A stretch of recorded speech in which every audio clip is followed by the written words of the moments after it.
Assalamualaikum warahmatullahi wabarakatuh. Hi guys, my name is Noorafika binti Mansur and my partner is Muhammad Farhan bin Abdul Razak.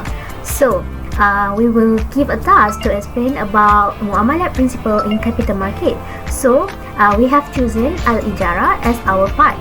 So in this video, I will explain more about the definition of Al-Ijara, the element pillars of Al-Ijara, and also the nature of Al-Ijara.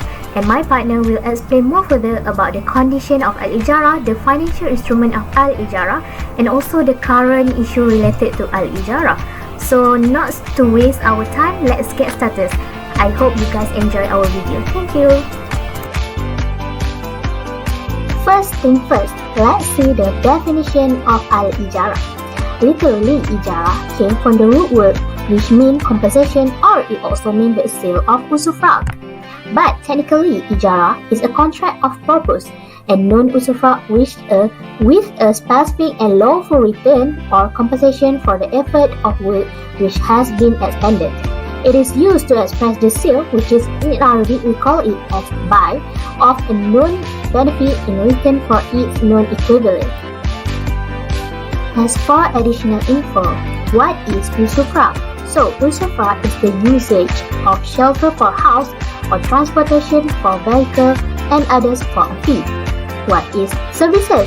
Services to work using physical energy or skills such as lifting goods, cleaning of office, writing, lecturing, or other for a fee. Now, let's see the nature of Al-Ijara. Lease is a contract by which the owner of land or building allow another person to use it for a specific time, usually in return for a rent. Al-Ijara also means a lease contract as well as a hire contract. Al-Ijara is also known as Al-Kira. It is like someone who is selling to someone else a right to benefit or as a payment for a services with a certain price to be paid for it. In the context of Islamic banking, it is a lease contract under which the bank or financial institution lease equipment or a building to one of its clients against a fixed charge. Now, let's see the pillars of Al-Ijara. First one is Muajir, a person who gives something for hire, which is a lessor, a landlord, or owner. Next, Mustajir, a person who takes on hire. For example, lessee, tenant, or renter. And the next one is Ma'jur, a thing given for rent. For example, a house. Next, Al-Manfa'ah, the benefit from a thing, which is usufruct and services or others. Next one is Ujra, the price or fee given for payment of rent or lease. And the last one, the pillars of Al-Ijara, is Sighah, which is offer, ijab, and also acceptance qabul. Okay, my name is Muhammad Farhan bin Abdul Razak. For my part about Ijara is the conditions of muamalat principles, the financial instruments that apply the respective muamalat principles, and the current issue related to muamalat principles. For condition of Al-Ijara, the condition for property is the property must belong to the lessor and the property is known to both parties and is specified. Third is the property can be acquired by the lessee for his use until the end of tenancy or lease. Fourth, the property should be in good condition for possible leasing. Fifth, it is the liability of the lessor to repair damages of the property in order to make it possible for leasing. 6. It is the liability of the lessee to ensure the cleanliness and the safety of the property.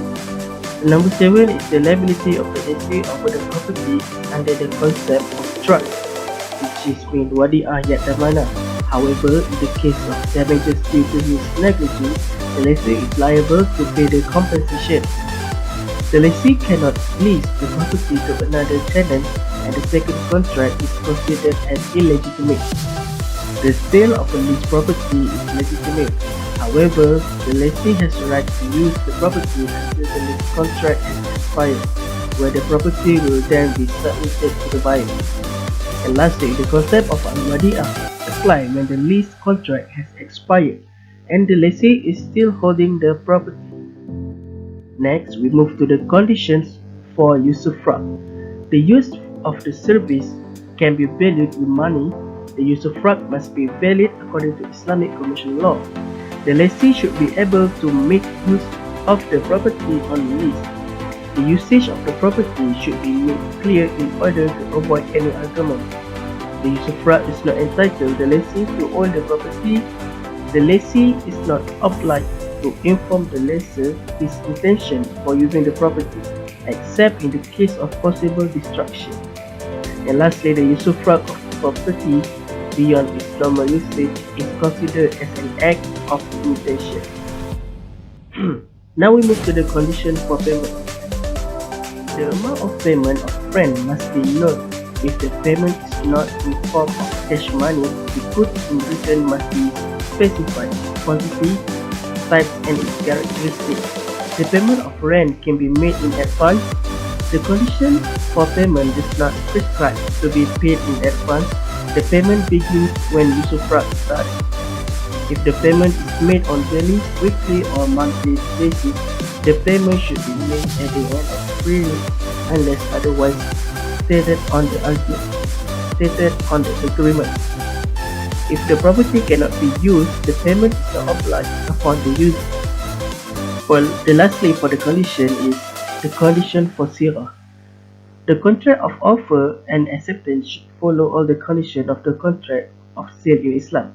For example, it should be on mutual acceptance, cannot be made in form of promises or an order, and the offer and acceptance should be the same.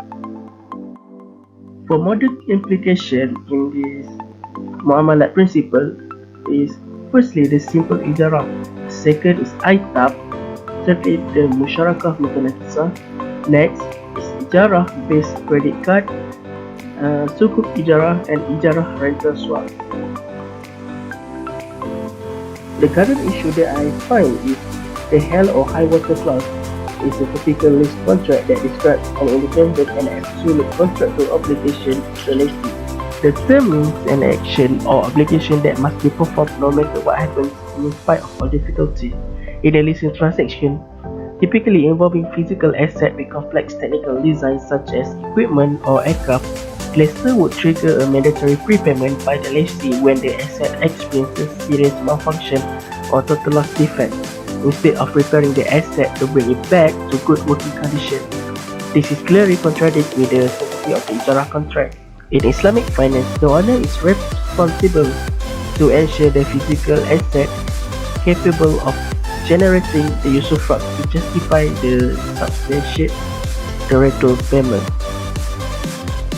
For instance, if an Islamic bank finances a physical asset using the ijarah contract, all costs of losses, damages, or impairment due to defective product or force majeure shall be assumed by the Islamic bank restore the usufruct.